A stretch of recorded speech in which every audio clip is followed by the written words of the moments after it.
Students, good morning. आज इस session में हम मार्क्स के द्वारा प्रतिपादित राज्य की अवधारणा, मार्क्सियन कॉन्सेप्ट ऑफ स्टेट पर चर्चा करेंगे। जितने भी विचारधाराएं हैं, सब ने राज्य की कल्पना अपने अपने तरीके से की है। मार्क्स ने भी राज्य की एक अवधारणा प्रस्तुत की है, राज्य के अपने दृष्टिकोण को प्रस्तुत किया है, राज्य की अपनी भूमिका को प्रस्तुत किया है और राज्य के भविष्य को लेकर के अपनी भविष्यवाणी रखी है। तो मार्क्सिस्ट कॉन्सेप्ट ऑफ स्टेट क्या है?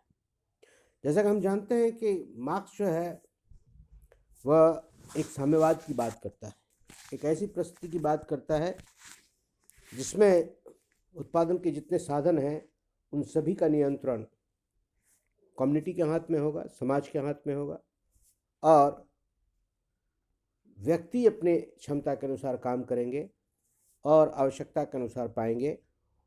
उन पर नियंत्रण रखने के लिए कोई भी संस्था नहीं होगी और ख़ास करके वैसी संस्था जो ताकत का या शक्ति का प्रयोग करती है, उस संस्था का अंत हो जाएगा। इसीलिए मार्क्स जो है एक राज्यविहीन अवस्था की बात करते हैं। अपने आदर्श साम्यवादी अवस्था में वो राज्य को स्वीकार नहीं करते, वो राज्य को अस्वीकार करते हैं, राज्य को नकारते हैं और इसी से जाहिर होता है कि वो राज्य को वो अच्छी दृष्टि से नहीं देखते।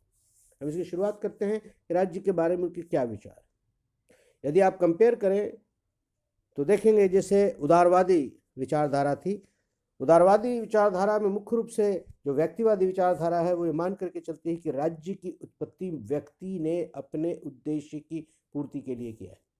एक मैकेनिस्टिक कंसेप्ट ऑफ स्टेट का प्रतिपादन करता है कि राज्य की आवश्यकता थी, इसीलिए मनुष्य ने राज्य को बनाया है, राज्य का निर्माण किया है और जैसे जैसे जब तक जो है उसकी आवश्यकता रहेगी वह उसके साथ रहेगा। जब मनुष्य चाहेगा तो उसका तिरस्कार कर देगा यदि उसे उसकी आवश्यकता नहीं रही तो। एक मैकेनिस्टिक कंसेप्ट ऑफ स्टेट है। ठीक उसके अपोजिट जो है एक कॉन्सेप्ट है जिसको हम समष्टिवादी या आदर्शवादी राज्य की अवधारणा कहते हैं, जो राज्य को एक प्राकृतिक संस्था, एक नैतिक आध्यात्मिक संस्था के रूप में स्वीकार करता है और ये स्थापित करने का प्रयास करता है कि मनुष्य के रूप में विकसित होने के लिए, मनुष्य का सर्वांगीण विकास करने के लिए राज्य रूपी संस्था की आवश्यकता है। या दूसरे शब्दों में कहें तो राज्य की उपस्थिति के बिना मनुष्य का कल्याण संभव नहीं है, मनुष्य का उद्धार संभव नहीं है।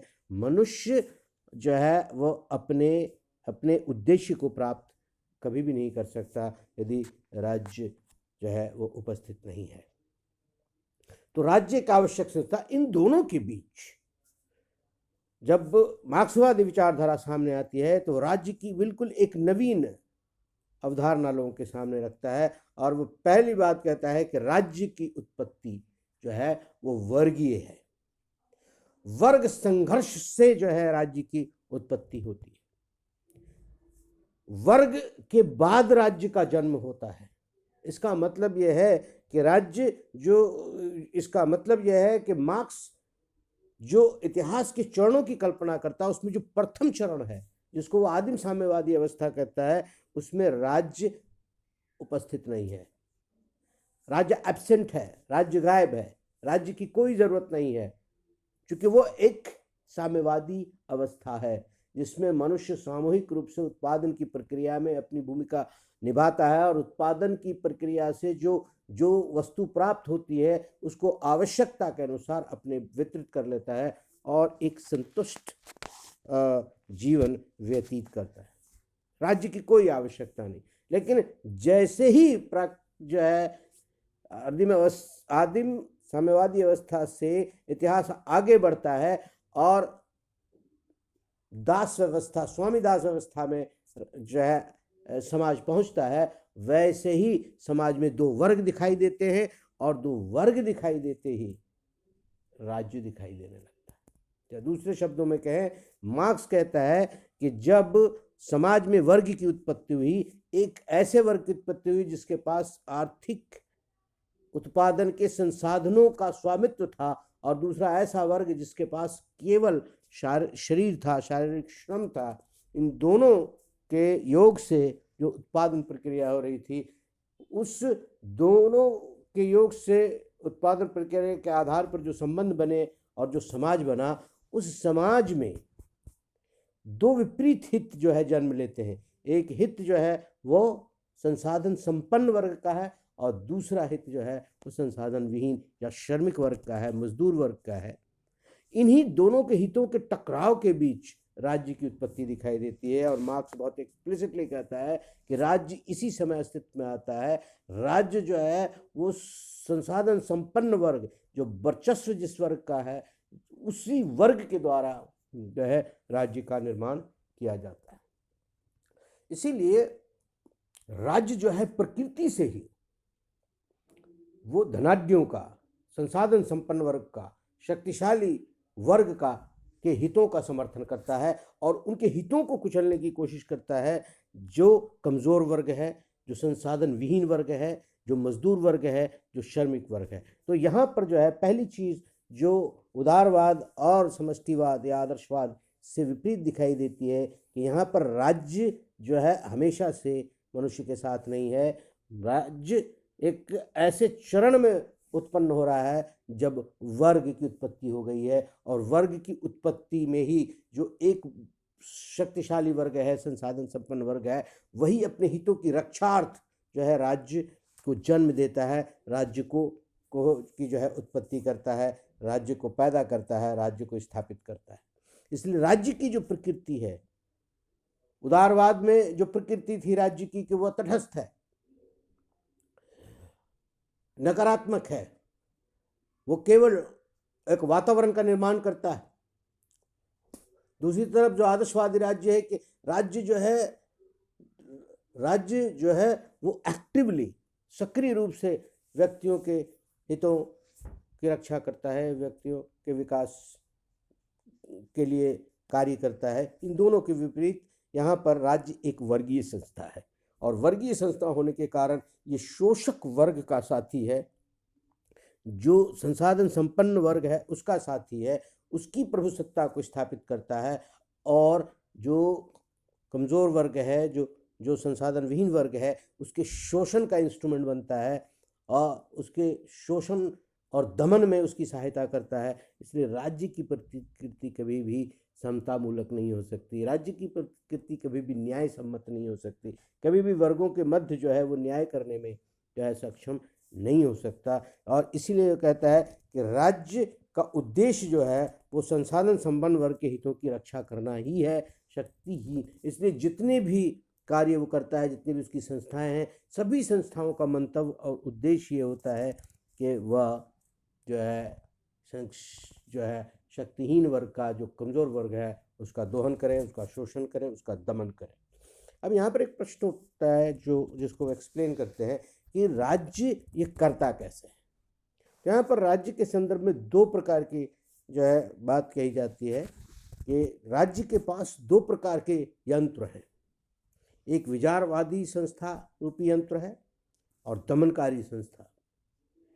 एक आइडियोलॉजिकल अपैरेटस है और दूसरी तरफ जो है जो एक्सप्लॉइटेटिव अपैरेटस है या पावर स्ट्रक्चर है या चाहे इंस्टीट्यूशंस ऑफ पावर है, जो शक्ति का प्रयोग करता है, शक्ति का बल के रूप में प्रयोग करता है। तो राज्य जो है वो हमेशा गरीबों पर अत्याचार करने के लिए या संसाधन विहीनों पर का दमन करने के लिए हमेशा से वह शक्ति का प्रयोग नहीं करता। मार्क्सवादी कहते हैं कि राज्य के पास पहले कुछ ऐसी संस्थाएं हैं जैसे वो परिवार के रूप में, जैसे उनके पास शिक्षण पद्धति के रूप में, शिक्षण संस्था के रूप में, धर्म के रूप में, धार्मिक विचार के रूप में, धार्मिक अवधारणाओं मान्यताओं के रूप में। ये बहुत सारे ऐसे तंत्र हैं जिसके माध्यम से वह जो शासित वर्ग है, जिसका शोषण हो रहा है, जो संसाधन विहीन वर्ग है, उसको ये विश्वास दिलाने में कामयाब होता है कि जो व्यवस्था है वो व्यवस्था सभी वर्गों के हित में है।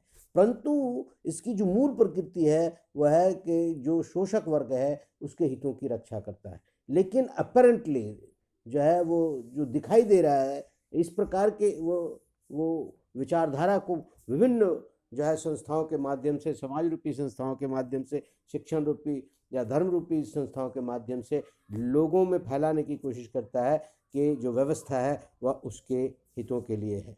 और जब उसके बावजूद भी वह वर्ग उसका विरोध करता है तब दमनकारी यंत्र जो है, जिसमें पुलिस, सेना, जेल, न्याय व्यवस्था इत्यादि के माध्यम से उस वर्ग के आंदोलन को या ईश्वर की मांग को कुचलने का प्रयास किया जाता है। तो इस प्रकार से राज्य जो है एक दमनकारी संस्था है और दमन वह जो है शासित वर्ग का, कमज़ोर वर्ग का करती है और वह शोषक वर्ग के हितों की रक्षा करती है। और इस दमन में वह दो प्रकार के यंत्र का इस्तेमाल करता है, विचारवादी यंत्र और दमनकारी यंत्र। इसके बाद वो कहता है कि समाज व्यवस्था के अनुसार राज्य व्यवस्था है। जिस प्रकार की सामाजिक व्यवस्था है उसी प्रकार की राजनीतिक व्यवस्था होती है। इसीलिए वो कहता है कि भिन्न भिन्न चरणों में जो है राज्य के अलग अलग रूप दिखाई देते हैं। जब हम राजतंत्र से चलते हैं, राजतंत्र से वर्गतंत्र होते हुए हम प्रजातंत्र पहुँचते हैं, ये सारे बदलाव जो है वो समाज में परिवर्तन के साथ आते हैं। लेकिन इन सभी के बीच राज्य की प्रकृति जो है में कोई परिवर्तन नहीं आता। राज्य की प्रकृति, राज्य का स्वभाव, राज्य का उद्देश्य जो है वो जो है आरंभ से लेकर के अंत तक वो यही रहता है कि वो किस प्रकार से शोषक वर्ग के हितों की रक्षा की जाए और शासित वर्ग का दमन किया जाए। और इसीलिए जो है मार्क्स और मार्क्स के समर्थक जो विचारक हैं वो कहते हैं कि पूंजीवादी व्यवस्था में जो लोकतंत्र है, जिसमें जनता के लिए जनता के द्वारा शासन की बात कही जाती है और जनता के द्वारा चुने गए प्रतिनिधियों के माध्यम से शासन संचालन की बात की जाती है, नागरिकों के अधिकारों के संरक्षण की बात की जाती है। मार्क्स जो है इस पर जो है विचार व्यक्त करते कहते ये केवल एक भ्रम जाल है, एक छलावा है। इसमें जो है लोकतंत्र के माध्यम से यह दुष्प्रचारित करने का काम करते हैं कि नागरिकों का हाथ में सत्ता है, नागरिकों की प्रभुसत्ता स्थापित हुई है। लेकिन ऐसा नहीं है। जैसे ही हम जो है राज्य के परत को कुरेदते हैं, उसके भीतर जाते हैं, हमें उसकी प्रकृति दिखाई देने लगती है, उसका स्वभाव दिखाई देने लगता है। और स्वभाव ये है कि वह हमेशा से शोषक वर्ग के ही साथ रहा है, उसके हितों की रक्षा करता है। उसके जितने भी तंत्र हैं, उसकी जितनी भी नीतियाँ हैं, जितने भी संस्थाएं हैं, सबका एक ही मात्र उद्देश्य है कि किस प्रकार से संसाधन संपन्न वर्गों के हितों की रक्षा की जाए, उसका संरक्षण किया जाए और उसके विरुद्ध जो लोग हैं, जो संसाधन विहीन वर्ग है, उसका दमन किया जाए, शोषण किया जाए, उस पर अत्याचार किया जाए। इसीलिए वो कहते हैं कि पूंजीवादी व्यवस्था के विरुद्ध जो संघर्ष है इतिहास में, पूंजीवादी व्यवस्था के से टकराव के लिए, उसमें बदलाव के लिए जो आंदोलन चल रहे हैं, उस आंदोलन के साथ पूंजीवादी व्यवस्था का समापन सुनिश्चित है, पूंजीवादी व्यवस्था का नाश निश्चित है और पूंजीवादी व्यवस्था के साथ राज्य का भी पतन निश्चित है। क्योंकि पूंजीवादी व्यवस्था को जो है उदारवादी या समष्टिवादी या आदर्शवादी या व्यक्तिवादी जो भी राज्य है, सभी मिलकर के पूंजीवादी व्यवस्था का समर्थन कर रहे हैं। और पूंजीवादी व्यवस्था जो वर्ग पर आधारित है, वर्गीय शोषण पर आधारित है, वर्ग विभाजन पर आधारित है, उसके कारण ही राज्य अस्तित्व में है।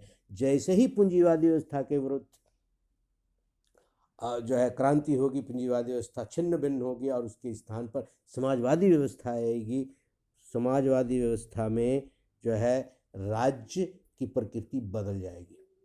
अभी राज्य की प्रकृति केवल अल्पसंख्यक संसाधन संपन्न वर्गों के साथ है और वह उन्हीं के अधिकारों की रक्षा कर रहा है। राज्य जब पूंजीवादी व्यवस्था के विरुद्ध क्रांति होगी और पूंजीवादी व्यवस्था का अंत होगा तो राज्य की प्रकृति बदल जाएगी और राज्य जो है बहुसंख्यक के हाथ में आ जाएगा और बहुसंख्यक के हितों की रक्षा करने लगेगा, जिसको मार्क्स जो है बहुसंख्यक का अधिनायकवाद भी कहते हैं। ये समाजवादी जो है स्टेज में स्थिति होगी। समाजवादी व्यवस्था में राज्य की प्रकृति बदलेगी।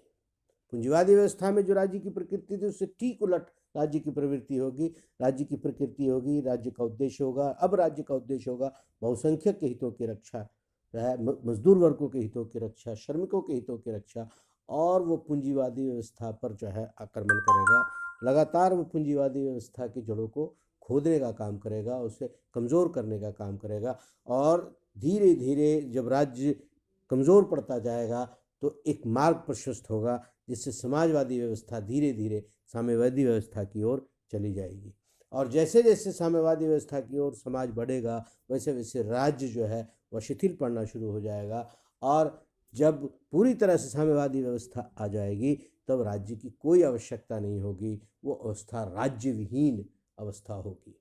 क्योंकि साम्यवादी व्यवस्था में वर्ग नहीं होगा, जब वर्ग नहीं होगा तब जब शोषण नहीं होगा, क्योंकि वहाँ पर कोई हितों का संघर्ष नहीं होगा। जब संघर्ष नहीं है तो फिर जो है किसी के हितों के संरक्षण की आवश्यकता नहीं, सभी के हित जो है संरक्षित हैं, और इसीलिए अब कोई वर्ग को किसी दूसरे वर्ग पर शासन करने की, उसका शोषण करने की आवश्यकता नहीं है।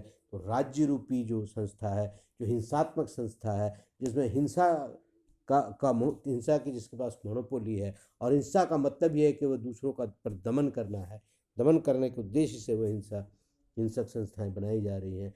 तो जब आवश्यकता नहीं है तो राज्य रूपी संस्था विदर अवे कर जाएगी, समाप्त हो जाएगी, राज्य खत्म हो जाएगा। और चूंकि वर्ग खत्म हो गया इसीलिए राज्य भी खत्म हो जाएगा। वर्ग के साथ ही राज्य का जन्म होता है और वर्ग के समाप्ति के साथ ही राज्य की समाप्ति हो जाएगी। तो इस तरह से आप देखेंगे कि उदारवाद और समझ